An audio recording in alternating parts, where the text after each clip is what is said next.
Hello and welcome to Honey Badger Radio. Tonight's episode is, oops, actually, my apologies. I just bamfed you to Thursday night this week. Actually, this is Badger Cave. Welcome to Badger Cave. Tonight's topic is Bill Cosby and the quest for more pudding, number 2. And today we have with us wonderful panelists. We have Brian Martinez. Do you want to say hello, Brian? Hello, everyone. This is Brian Martinez. Just thought I would let you know that my official Good Guy website is now live, and it is just goodguycomic.com. There are forums and all kinds of stuff there, so you should totally check it out. And I love Bill Cosby. And we have Hannah Wallen. So why don't you tell us a bit about yourself, Hannah, so we can orientate people to who we are? No. Orientation is misogyny. That's patriarchal. Yeah, I'm Hannah Wallen, and I'm an insufferable smartass, and author of Breaking the Glasses, which I have on Blogspot. So it's breakingtheglasses.blogspot.com. Also on Tumblr and YouTube under the same name, and I write just about everywhere I can think of. I guess that's about it. Yeah, great. Now, Sour, you have some projects you want to plug, so yeah. I'm part of the Campfire Tales crew at campfiretales.com, and I write articles on that. We're basically a website that is, how shall I put this nicely, politically incorrect, and it's about geek culture. So if you're into that kind of stuff, head on over. We're going to be writing a ton more articles soon, so I'm really excited about that. Also, I have a YouTube channel that is half dedicated to politics, half dedicated to games as art, which is just art games, which are politically motivated games in the industry. Good one to look at is The Serpent. If you ever want to check that out, I'd greatly appreciate it. And yeah. Where can you find those politically motivated art games again? Your reviews? Oh, I find them everywhere. Like. Oh no, I mean on your channel. On my channel, yeah, it's on my channel. So I just point your browsers to SourGrape on YouTube. And I am your host, Alison Tieman. I am one of the founding members with Hannah and Karen Strawn of Honey Badger Radio, and I also do my own webcomic. It's called Xenospora. It's at xenospora.com. That's an X, as in Xeno or xylophone. And yeah, so check it out. And I'm going to hand the mic over to Hannah to give us a bit of a recap of the situation as it stands and what we talked about last week. Okay, so the basic situation, as we talked about it last week, and bear with me here because my computer has decided to just go apeshit right now, so I hope you can't hear my fan. But the basic situation, as we talked about it last week, is that, yes, fuck Google, is that Dr. Cosby, and I having looked up some news recently, I realized I should not be using Mr. He does have a doctorate, so Dr. Cosby has been accused by about 13 women of various types of sexual misconduct, ranging from fondling and attempted force, to drugging them. And it seems like most of them, their interpretation of being drugged is having swallowed pills that they knew they were given, that's involuntarily being drugged. But in any case, these allegations have been widely reported without any substantiating evidence other than the word of the accusers and the fact that there are several of them. And then recently also there was an executive or a coworker of his, and I have a news story trying to open up that has his name, and I can't remember his name, and it's not opening. In fact, thank you Google for freezing up my computer again. But who has claimed that he he gave payouts to multiple women on Dr. Cosby's behalf. What he has presented are old money orders, but the money orders don't actually have Dr. Cosby's name on them. They do have the names of some of the women who have come forward and made accusations. So there's evidence that money has been given, but not exactly what it was for. And we do know that Dr. Cosby helped out a lot of people over the years financially as well. So there really isn't anything that we can point to and say, smoking gun. But there's enough smoke that people are saying there must be fire. And of course, the news media is generally approaching this as if, you know, there's been spotted fire.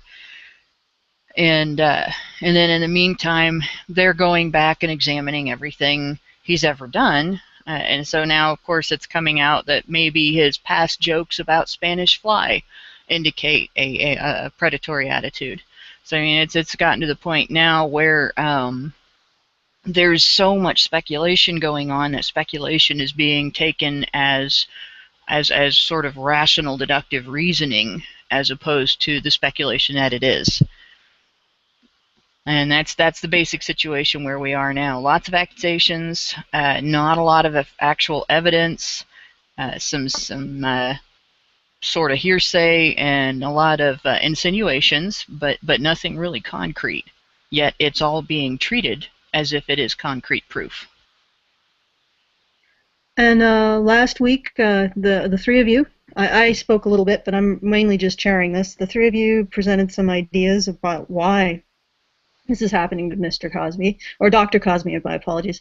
Hannah, you were saying it might be because of his conservative leanings and his particular viewpoints on the black community. And Brian, you were suggesting it was due to his championing strong father role, or the strong portrayal of the father in the family in some upcoming sitcoms. And you, Sauer, suggested that there might be some comedy cartel action in the background. So where do you guys want to go with this today? As we did decide to do a second one, so I'll throw it open. Well, for one thing, I have one thing to say to the whole Spanish fly thing, and I haven't gone back and re-listened to the jokes about Spanish fly, but I honestly would ask the people who have put that forth as you know, evidence of anything, if they also believe that Tone Loc was a rapist, since he sang about a fictionalized version of Spanish Fly called Bunky Cold Medina.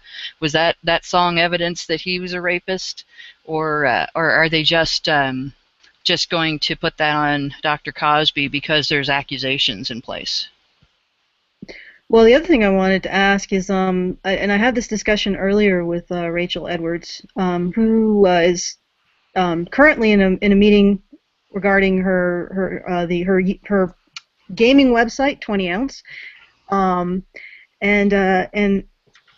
my question was, even if he did accurately describe the effects of date rape drugs, that doesn't necessarily follow that he is using or used them to do anything, because he could have also been a victim of the effects of a date rape drug, or not in the context of being, not even just in the context of being a rape victim himself, but also in the context of perhaps a drug-assisted burglary.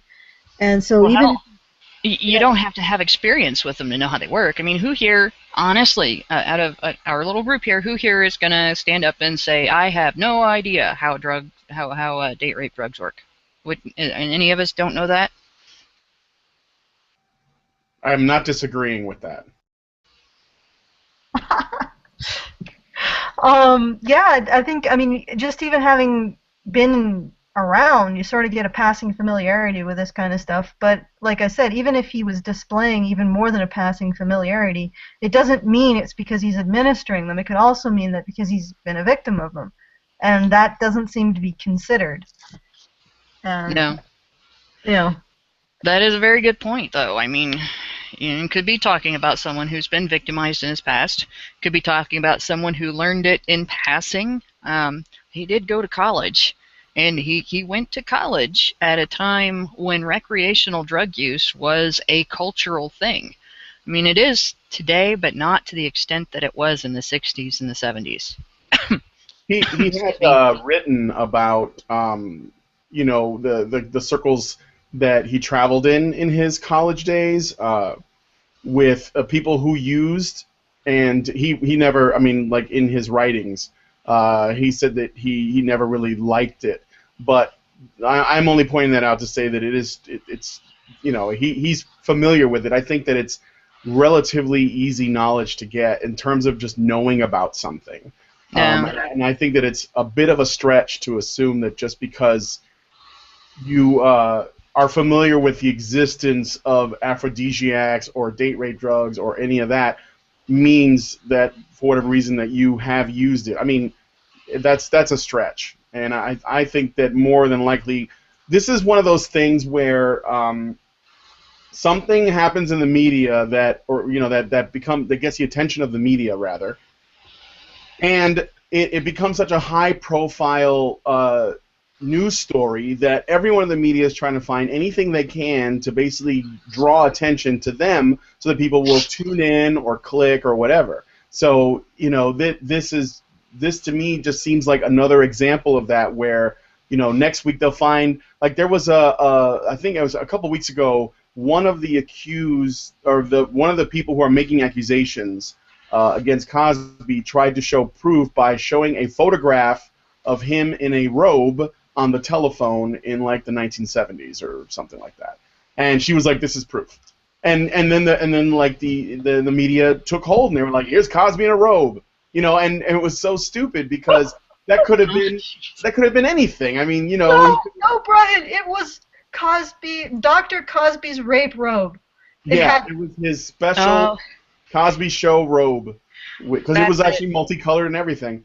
I'm totally convinced because obviously wearing a bathrobe is predatory behavior. I mean, nobody wears a bathrobe in front of other people ever, right? Right. You never ever. People don't like step out onto their front porch in the morning in a bathrobe to pick up their newspaper ever. It's not portrayed in movies because it's normal or anything, and you don't throw a bathrobe over your pajamas when you're going to answer the doorbell.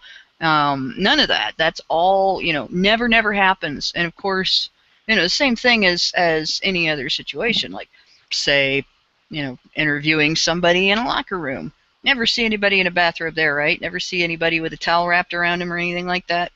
That kind of nudity is obviously predatory in nature. Our society has no examples of that whatsoever, right? Exactly.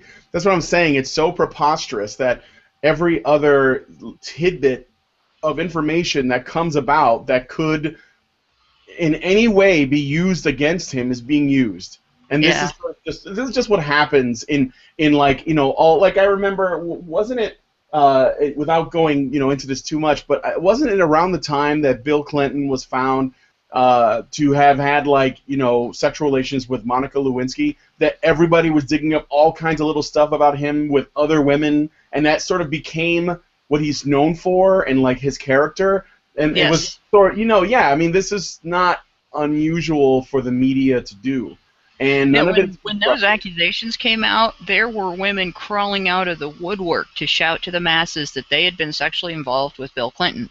And a few of them were credible, and the majority of them were not. And the fact that there were many of them that were not was quickly used by the same media that's pouncing on Cosby today to discredit all of the assertions being made. Yeah, exactly. So, I mean, for me, at the end of the day, this whole thing is not about whether or not he did anything. Like, we can never know the truth unless someone comes forward and makes a confession. Either he comes forward and says, yes, I did, or all of the people making accusations say, okay, these, we were just, we were lying or whatever. But one way or another, someone's not being honest. And I think that unless a confession comes out, there is no way that anyone will ever learn the truth. But the thing is that that's not even important anymore, because the accusations being out is all you need. I mean, like, there are, people in all, like, I just watched a video about the Young Turks, which are notoriously, pretty liberal, and they were doing a thing about Cosby. And in the beginning of this, they were kind of taking the middle road where they were saying, well, we don't know anything yet, but they were still kind of implying that, well, they would, I could see him doing it, which is spurious at best, right? But that's how they work. But as more accusations come out, they're becoming more about the whole, like, this guy is guilty. And that's like their attitude. And this is supposed to be a semi-credible news source. So it is no longer important that he become guilty of anything because his character has been assassinated. I mean, it's being destroyed and he can't do anything about it. And this is sort of like goes back to what I was saying last week when I was talking about how he wanted to make a show about fatherhood, about something positive, and yeah, he's got conservative leanings, which is very unpopular in the media, in the mainstream. And he's trying to do this, and all of a sudden, all this stuff happens. Now, I'm not saying that these things didn't happen, but the timing of it is so suspicious that I have to ask myself, like, if you can't prove him guilty because too much time has passed, and there's nothing that he hopes to gain by, sort of like being like proven innocent, other than to rescue his character, then the only thing that remains is that people want to ruin his character.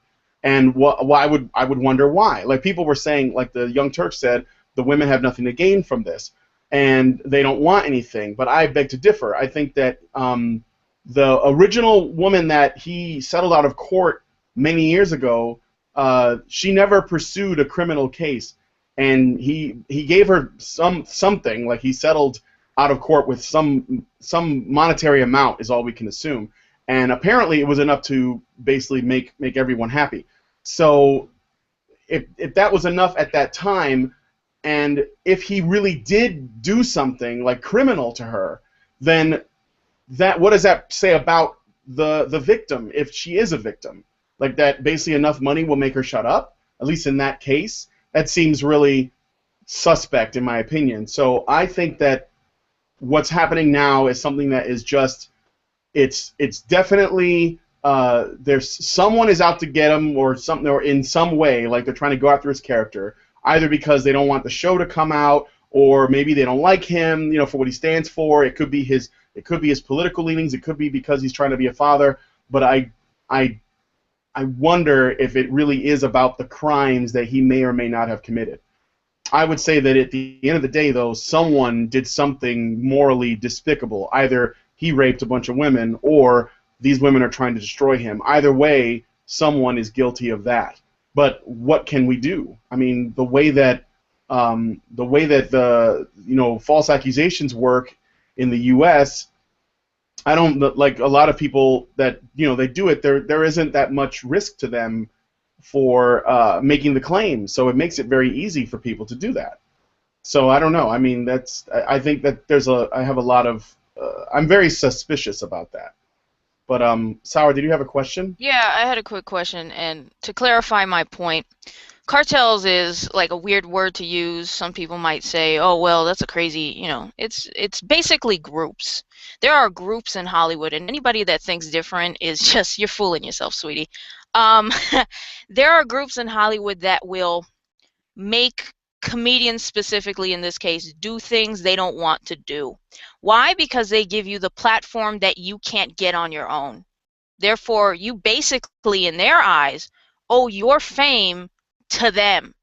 And I don't know necessarily if it was because I believe you said he's a conservative, black conservative male, and I think everybody at this point already knew that. Like, my question was this: did the networks know Bill Cosby had a conservative personality and past rape allegations? I think they did, and I think they know more than we even know. And if this was common knowledge, why did they agree to give him specials and accolades and all of these things and all of these shows that was about to come out if they disagreed with him politically? And I don't think politics, like, these groups don't necessarily care about your politics. They care about if you can shake the hands that you really don't want to shake. Because if you don't, we're gonna just drop you. So I think money has more to do with it than anything. I actually think, and this is just sour speculation, take it or leave it. I mean, it might be weird for some. I think he actually wanted more money from the show. I actually think the network said, Dr. Cosby, we would like to pay you this much. And Cosby, being as cantankerous as he is, he must have said, no, I want more money, or, I want what I'm owed because I'm a talented human being, and guess what the network said? Okay, fine. We're giving you this platform in your old age. You don't like it, you don't accept it, you're done. And now they made it into Fuck Bill Cosby month, where everybody's coming out the woodwork. Now I'm not saying they brought out the 13 women and showed it to media and said, look at these women. No, I'm just saying they're making an atmosphere where people like Hannibal Buress, who I've seen on occasion, who I don't know at this point, used to work for NBC, 30 Rock, and all of that, they make statements about Bill Cosby. And I think someone in the, I think his name was CV, and he left a YouTube comment. I thought it was actually brilliant. He was mentioning how Eddie Murphy, I believe it was in his special called Raw, he told Bill Cosby to shut the fuck up. And he's like, well, if Buress is a hack, as I deemed him a hack, Eddie Murphy is a hack as well for saying, shut the fuck up, Bill Cosby. But Eddie Murphy is an asshole. He's not a hack. At that time, Dr. Bill Cosby was not down. He was up. So in my mind, a hack is a person, and it's usually in comedy circles, is a person who is a joke thief. But I think it's more. I think it's a person who can take advantage of a situation in which that other party is unable to say anything. Anything. And usually comedians don't do that, especially to living legends like Bill Cosby. Especially to Bill Cosby. So, I mean, it might as well this month be called Fuck Bill Cosby Month, sponsored by NBC and now Netflix, and now his own alma mater, his own university, are basically disowning him about this situation. And in my mind, whether he did or whether he didn't, that's the court's decision. That's not my decision. I don't know. It's just, it is what it is. Brian. Yeah, no. So the only thing I was gonna, but you mentioned Eddie Murphy. I want to throw that out there because I'm aware of that. I thought about that actually when I watched the Hannibal Buress thing. I think one of the important differences, aside from the fact that Bill Cosby was up when Eddie Murphy said that, and Hannibal Buress was basically kicking him while he's down, yeah, is also the idea that when Eddie Murphy said "fuck you, Bill Cosby," he was basically making Bill Cosby the butt of his joke without trying to ruin his character. He just basically said, "You and I don't see eye to eye in terms of how we do comedy," but he didn't say you're a rapist. He just said "fuck you, man." And in interviews, Eddie Murphy actually has tremendous respect for Bill Cosby. So he actually did what in an interview say, yeah, I use them as the butt of my jokes, but that's because we have very different views on comedy. But I actually respect the man.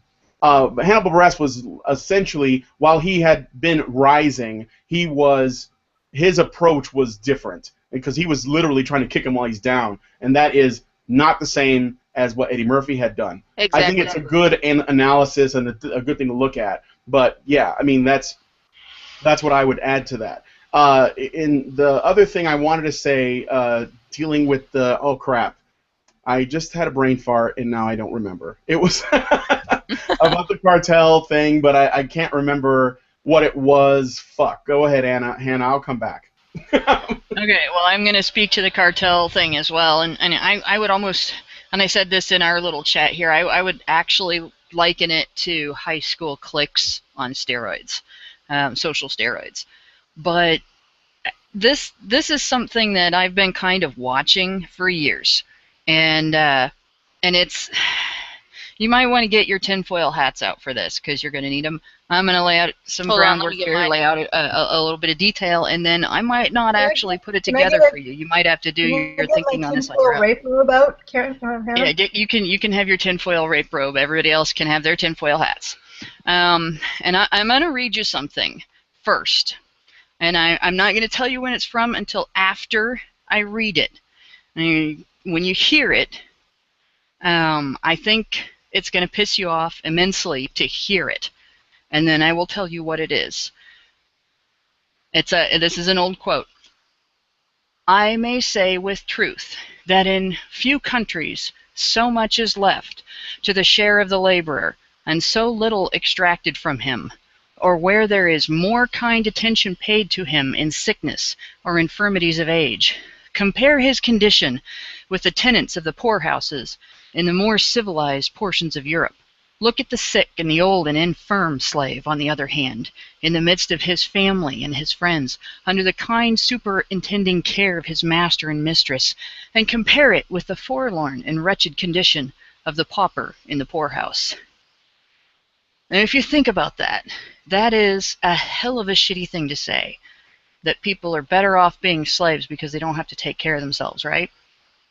But that elitist attitude, that is a quote from John C. Calhoun's February 6, 1837 Senate speech, where he was trying to justify, and these people who approved of slavery, who wanted to keep slavery going, attempted to justify holding people as property on that very basis. We're smarter than them, we're better than them, we are more capable than them, and we have to take care of them. The concept of the white man's burden, of black people being the white man's burden, is what they put forth to try to excuse the atrocities they committed. And I actually have quoted this in an old article of mine, which was actually about men going their own way. It wasn't about race. But my assessment is that, you know, the statement overflows with condescension. This is one of the most condescending, shitty things you can believe. But it is also a very sadly widely held elitist belief. And there's a class of people in the world that believes themselves smarter and better and more capable than everyone else. And they do believe themselves entitled to control and to manipulate and to herd the general population like shepherds. Now, I'm not going to get into using liberal and conservative or any kind of political bullshit for this right now, because frankly, the parties in the United States and the politicians all over the world that call themselves one or the other or some mix of both or something else altogether, for the most part, those that have involved themselves in the establishment have pretty much shown that they're all of the same mentality. And that mentality is exactly the opposite of the things that Dr. Cosby has advocated for. And it's not so much the whole family-oriented show thing. It's not so much the whole he's making speeches thing. It's none of that. It's that it's started to have an impact. People have actually started to act on it. People have actually started to talk about it. It's not that he's saying things they don't like. It's that people are listening when he does. That is what makes the difference. And as far as the cliques or cartels or whatever you want to call them, that is not just a thing in comedy. If you run a radio station and you want to play music from the mega studios, the big own everything mega studios, and you want to play the songs that are the most popular, you have to also agree to play other songs that they pick. You have to agree to play them a certain amount of times a day or a week. You can't just play what you want. If you run a movie theater and you want to play the blockbuster hits that are coming out, the ones that you're pretty certain are going to bring in the big bucks. You also have to agree to take other movies that the movie studios tell you, you can't have that movie unless you take this movie. They bundle those. And the same is true with every aspect of pop culture media. Now, this is not to say that pop culture media is all entirely fake, but there is an aspect of it that definitely is. There's an aspect of it that is very highly controlled and highly manipulated. And the intellectuals that have that elitist attitude, they don't become rappers, they don't become movie stars, they don't become singers, they don't become actors and comedians and all that. They become promoters and executives, studio executives. They become middlemen between studios and stations, and between studios and theater groups and so on. They become the filter that that all the information has to go through to get from where it is produced to where it is disseminated to the public. And whether or not they're exercising a huge level of control or a slight level of control, they are exercising a level of control. That is a propaganda machine. And that's something that you are being subjected to. The general public is being subjected to. And what we're seeing here is sort of an end result of that machine. These women that are coming forward, whether they've experienced what they say they've experienced or not, whether they're being entirely honest about their experience or whether they're coloring it a little bit to make it fit a narrative, what they basically are at this point is the embodiment, like a little wind-up doll that has been jacked up and set off to go off at the right time and say the right things. And this is a phenomenon you see in, like, Take Back the Night rallies. If you've ever been in a charismatic church where people stand up and give testimony, you'll see the same thing. As soon as one person stands up and spouts off, you will get another and another and another. In this case, it's, their programming is basically, oh my God, rape! And that's what we're seeing. That was going to happen no matter what, because of this influence. We've had this influx of feminist thought into the general public. You've had this, especially in universities, especially in any area where the whole intellectual elitism thing is fairly common. And I think in Hollywood it probably is. But at the same time, the media approach to this is basically the same application of that filter I was talking about. It's no different than telling, the movie theaters, well, if you want this movie, you also have to take this one, and telling the radio stations, if you want this music, you have to take this music too, and you have to agree to play it this much. These types of bundling agreements. This is a deliberate behavior. This is a deliberate presentation of a narrative. And what they've done is they've seen something they can capitalize on and promoted it, and they've attacked Cosby. They've attacked Dr. Cosby specifically, as the media, though, not the girls themselves, but the media has attacked Dr. Cosby specifically, not because he's expressing things they don't like, but because it's being picked up. That is really the bottom line. And you guys can all take your tinfoil hats back off, and I'll hand the mic over to whoever wants to talk next. You can't take my tinfoil rape robe! Because then No. Tinfoil rape robes are off limits. The hats go, the rape robe has to stay. I just wanted to say something about the rape robe issue. I mean, I think you guys aren't looking at it in the right way. Robes are easy access, right? So a man can easily open his robe. So obviously rapists wear robes, because who would want to easily take off their clothes? aside from taking a bath or a shower or wanting to get dressed in other clothes or, settling down after exercising. I mean, but aside from those issues where you might want to be in something in which you can take off really easily, I think for the most part only rapists would wear robes because of the easy access issue.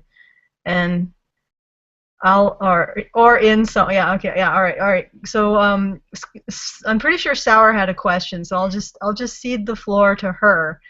Thanks. I got a two-part question. First, Hannah, there was a point at which you mentioned people are receiving or listening to the message. Do you know who's the people? Like, who are the people that are listening? Who are the people that are listening to Dr. Cosby? Yes. Yeah. Well, there's actually been quite a bit of writing about that online. He really has galvanized the black conservative movement. Now, whether or not you want to call this about conservative liberal politics is a different question. I'm not so certain that it has to do with, like in the United States, Republican and Democrat, if you look at the two parties, the differences between them are very subtle, and there's a lot of reason I'm not going to go into to suspect that they're really just the same group of people play acting a war between them to keep the public from realizing that they're just the same. But in any case, the things that he has sort of lit a fire under is within the black community, an interest in parenting and an interest in sort of bringing back the days of a close-knit community where people look out for each other, where morals and ethics are a community thing and not just an individual thing.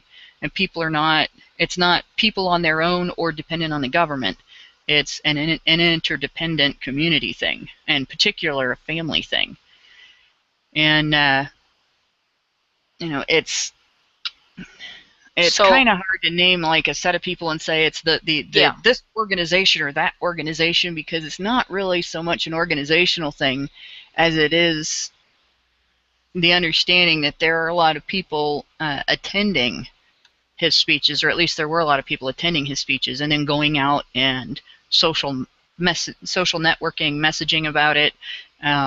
There were some joining the Tea Party, which I really haven't formed a solid opinion on the Tea Party. I just have not had time to look into it enough, other than to see that it's being painted with the same media brush that the men's rights movement and Gamergate are being painted with. When I look at their events and I look at the stuff that they put out, I see a multicolor group of people, and I see both genders represented there, but they're being presented as angry white men. So that tells me that there's probably something good about that group that somebody doesn't want people to see. But as far as who is listening, I would say essentially black people. There are black people listening to him. And this is a situation that goes right back to what I started out with, that sense of ownership, that statement about slavery. The elitists that I've talked about, the people who feel entitled to sort of control other people's lives, other people's beliefs, and other people's, sort of herd people, feel like they own minorities and they own women. Social justice warriors would be a good way to describe them. Just like the little snafu on Reddit with the moderator who told the trans woman that she owed social justice warriors and that they own her. That is an existing attitude. That wasn't just a fluke. And here's my other question. I think Brian wanted to take on this question. I just don't really see it as a political thing. I don't know if I don't know, but I think it's more of a money thing. And my reason for that is basically everyone knows at this point that Bill Cosby is basically a conservative black man. And the networks even know more about him than we do. So if this is common knowledge, why did they agree to have shows with him in it if they didn't want a particular message to be brought out? I'm gonna briefly say one thing, and then I'll let it go to Brian. You're conflating message with response, and that's all I'm gonna say about it. Well, I was thinking about when you said why would they do that, and I've been giving this a thought since last week, and because it is curious. Like if the networks know these are his beliefs, this is what he stands for. Mm-hmm. Why would they even like entertain it? And I think that one of the things I was thinking about was, this goes back to we were talking before the chat a little bit about how some comedians, Patrice O'Neal in particular, had come forward. He was talking about how Hollywood works, and he called it the beast and all that. And he was talking about how like where you are in the beast determines how rich you are, but also how famous you are. And I think that where I'm going with this is, I think that the timing of everything, which is the thing that I look at the most, would suggest more than just he was about to come out with a show and then all these accusations came about. He had like 2 specials in the works and a television show he was working on. Everyone knew about it, and then all this happens. And I think that is actually part of the answer to that same question. If the networks knew that they knew what his political leanings were, they knew what he was trying to do, and let's say they did do what you were suggesting, which is entirely possible, that maybe they approached him and they said, well, we understand that you want to come back to, do television. We understand what your goals are, and we would like to make some suggestions. We have some thoughts on stuff that we want you to do, and, because it's time to collect or whatever. And he said no, because I'm like 70-something years old and I don't give a fuck anymore. And they were like, okay then, and they decided, I mean, we're going into, like sort of like presumption territory because we have no idea. If they decided they wanted to, do something about it, like we needed to do something about Mr. Cosby for whatever reason, we're going to ruin him, then it would make sense that they would actually build him up first, because even though he was big, he hadn't been active lately. He had been like out of the public eye for a long time. And so it would make sense that they would say he's going to have a new show coming out, and he's going to be on Netflix, and he's going to be on this channel, and I think it was like Comedy Central or something like that. And Bill Cosby's coming back, everybody, check it out. And then like right before that, boom, all this happens. It would make sense that if they were going to tear him down, that they would build him up first, with the intention of doing that anyway.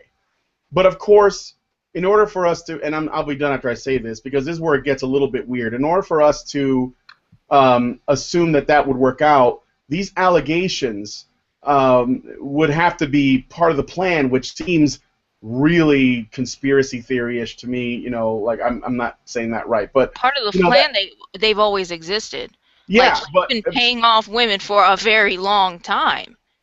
So you're saying that, but why would they? But again, this is like, why would they come forward now if not to ruin his potential for a television career, which has a specific aim and a specific focus at this specific time? I gotta say one thing about the paying off thing. Remember, giving women money does not necessarily indicate a payoff for a reason. Oh, I agree. Yeah. Okay, can I interject with another possibility that may not have been considered? It's entirely possible that one person saw that he was increasing in popularity again, he was coming into the public eye, and decided all along on her own to launch, for whatever reason, maybe it did happen, maybe it didn't, to launch an accusation or unearth an existing accusation, and then the damsel death spiral began. And it had nothing to do with what he said, nothing to do with potential groups in Hollywood thinking that he owes him, but simply a case where you get one, I don't know, piece of shit flung at you, then suddenly it's a shitstorm. It's like, and then you're in like I said, the damsel death spiral. And then they're just piling them on more and more. And it could have just been as simple as that. It's just human nature gone mad, which seems to be happening quite a bit lately. So I'll cede the floor to whoever wants to take that one.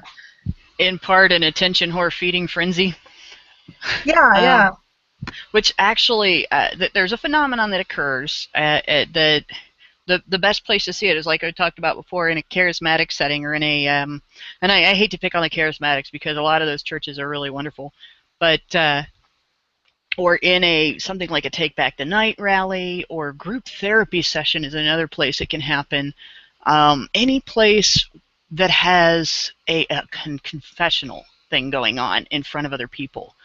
And there's sort of a high that goes with it, where in the environment that it takes place in, and this is a news media environment, so it's maybe not necessarily exactly the same, but in the environment that it takes place in, there's a mood that gets built up, and some of the people involved will pick up on that mood, and it will sort of launch them into a mental state where they will say things that are not true, or they will exaggerate things that are true, which could be a way that we use drugs together and then have sex gets turned into I was involuntarily drugged and raped, or any number of things like that.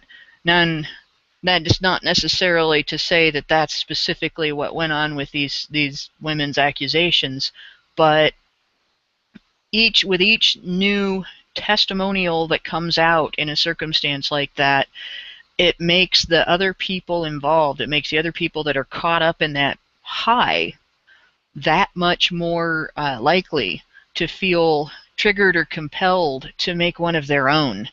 And I don't know if anybody else has been in that environment where they've seen that kind of thing happen and been caught up in anything like that, but it's actually a very powerful motivator for people when they do get caught up in something like that.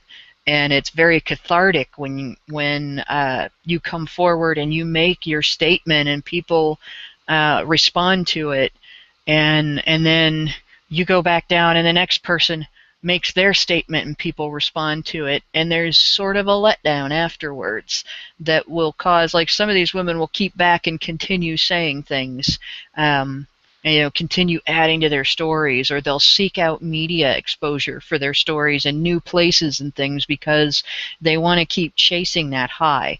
And I think we're seeing a little of that in this as well.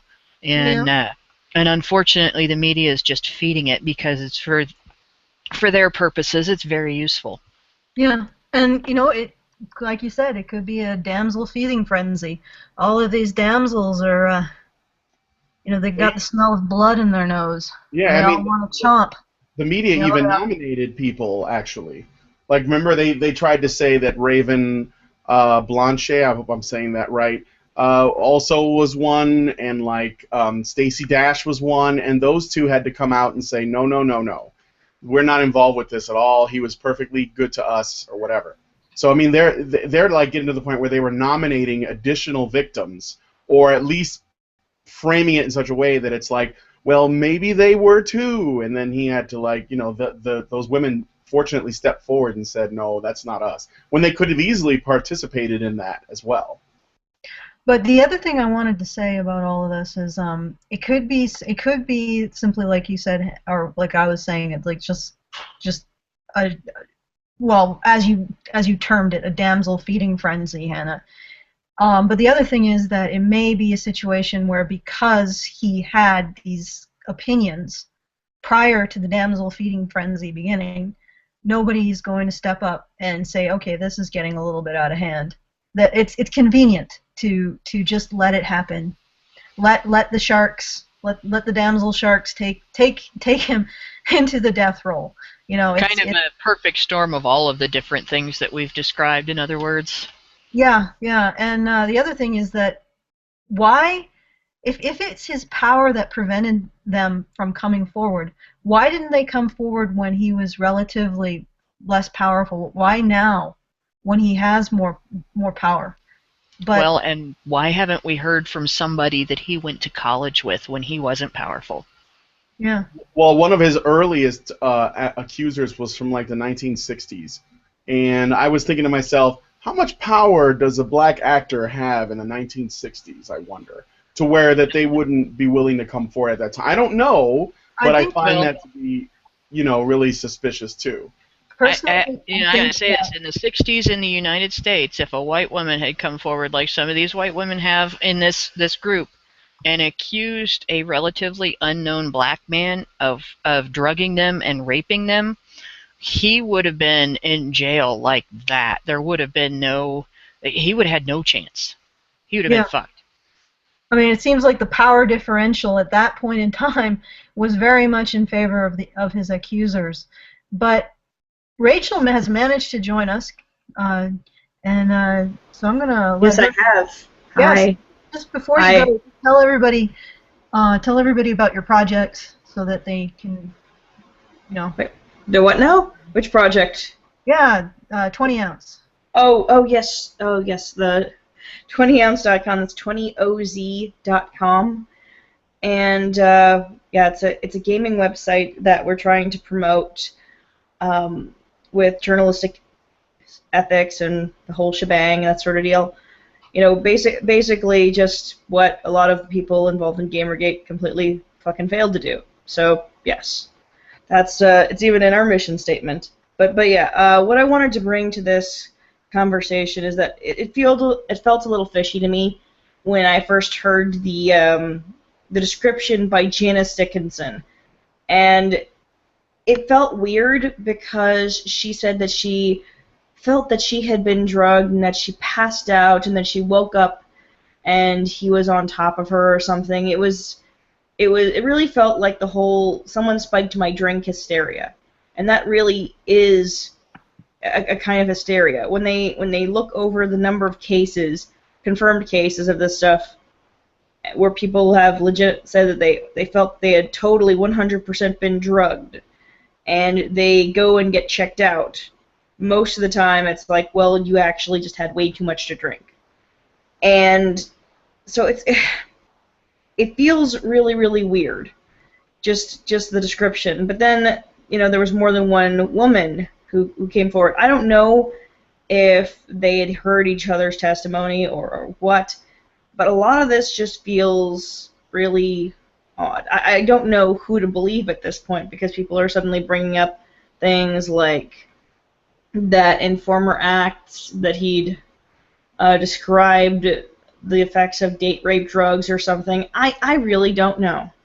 I honestly don't know who to believe. And when it comes down to the situation, the thing that can be gained, the only thing that can really be gained is, first off, money and destroying Bill Cosby's reputation. Just destroying him.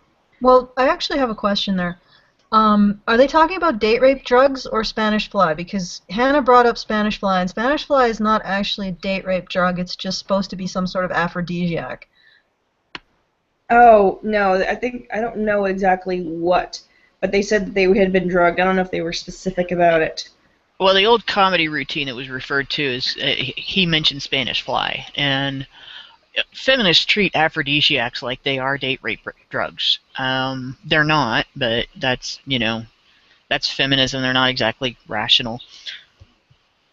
I was in a big debate with people last night over the prevalence of this, and when people actually look it up, the prevalence is actually, it's almost nil most of the time. Most of the time, these people, they have way too much to drink. They become incapacitated, and people take advantage of them. I used to have links bookmarked to official sources on that, actually, that described having tested a lot and discovered that most of the time it's a misconception. A woman thinks she's been drugged, or a girl thinks she's been drugged when she's either drunk too much or simply gotten caught up in the moment. Yeah. And another problem with the testing is that apparently some of these drugs, especially Rufinol, will leave your system somewhat when you use the restroom. A lot of it is going to be more likely to be testable in your urine than in your blood for whatever reason. That's kind of a weird thing. At least that's the explanation that they gave to be skeptical of when people came forward and said that a lot of this stuff was a little bit, hysterical. Pretty much. I do want to clarify one thing really quick. I'm not endorsing using Spanish fly. It's a dangerous drug, and involuntarily drugging someone is wrong no matter what. But it's still not a date rape drug. Yeah.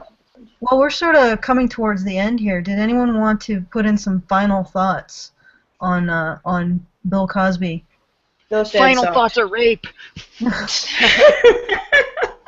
You're raping my brain. I know I did. I know. I got to get my tinfoil rape robe back on. I know at this point, and this is the question I have at this point of the whole situation, does it really matter to the public if Cosby actually raped these women or not? Because at this point, his reputation is ruined, period. And whether he comes out and makes a statement, I doubt he's going to do that. Or whether they come out and actually change their minds, I don't know if that's even possible.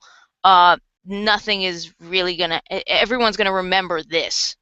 And it's extremely sad. This has just become a he said, they said. And I don't even know who to believe. So I'm just going to let the courts handle this, and I'm going to pray for him. That's all I can do at this moment, because it's very sad. It's a very sad situation. I just have a quick question. Is there actually any legal action being taken? No, not to my knowledge. There certainly isn't going to be a criminal case being made because too much time has passed. Although the one thing that some people have called for was a change to the statute of limitations with regards to how much time has passed to come forward so that this sort of thing can become a criminal case in the future, which I don't know how to feel about that. I mean, it just seems really out there. But the one thing I did want to say is I was wrong last week, and I'm going to go ahead and come forward and confess it. Cosby you were just wrong last week? Okay. No, just last week. Yeah, it doesn't happen very often. Cosby sweaters are not they're Dutch made. So there's a guy named Koos van den Akker. I can't pronounce his name really well, and he's a Dutch-born fashion designer from New York. So I apologize for that being incorrect. However, he did have a lot of African art in his home on the show. So, but that's it. Just a minor correction on my part. And I shall apologize because I am Dutch, and we usually are the fly in the ointment of everything. So there you go. You're Dutch? Alison, I don't even know you anymore. Oh my God, I know. And also, I'm like Dutch and gluten intolerant, so like I'm just Satan basically. And you have to like split the cost on everything. I guess so. Like I said, insufferable smartass. Yes, one thing I would like to point out about the Cosby art, and this is something that I read recently, and I can't get the damn thing to open right now, but there was, I think it was in the show in his son's room, there was an anti-apartheid poster that the studio had asked him to have removed from the wall. And one of the things that he put his foot down on was that poster would stay up. This was a situation where he was at odds with his studios in the past, and it was not nothing like this came out. You know, there was not an attack like this. He made various statements, both subtly and less subtly, that maybe the studios didn't like or didn't agree with, and it was really only until recently that anything like this has been a response to it. So that ought to tell you something about the way these people work. Yep. Sometimes I think that as a black comedian, he's kind of probably always been slightly the odd man out in a way, and I wonder if that's not something that he's dealt with a great deal throughout his career. Yep. I'm sure he has. Yeah. But we do have to end it. I wanted to thank the host, or my co-hosts, Brian Martinez, who writes Good Guy Comic, which you can get at goodguy.com, and Hannah Wallen, who writes at Breaking the Glasses, which you can get at find at breakingglasses.blogspot.com. Rachel Edwards, who is working on a project you can find at 20ounce.com. Sour, who works with Campfire Tales. And I want to thank you again for taking part. This has been a lot of fun. I've really enjoyed sitting with you guys and wearing my tinfoil rape robe. And yeah, Yes. it's good. Yes. Sipping and Spanish crinkling wine around. in my robe. Yeah. And so if you Real quick, 20 enjoy ounce, our does it get spelled out or Yeah, that's hold on. no, It's 20 OZ. 20 yeah, OZ. 20oz.com. number 20 OZ? No, just 20 written out. Okay. Phonetically. Okay. Okay. And 20 Sour's website is cftales.com. That's how it's. Yeah. That's how it's. CF Tales. Okay. And if you like our message of true equality, not just equality for women, but equality that also, or equity that also includes men, please do consider becoming a Honey Badger patron. You can do that at patreon.com/honeybadgerradio, and it's greatly appreciated. We love you lots for helping us do this. And yeah, thank you for being our audience. We'll rape you later. Good night. God damn it, Alison.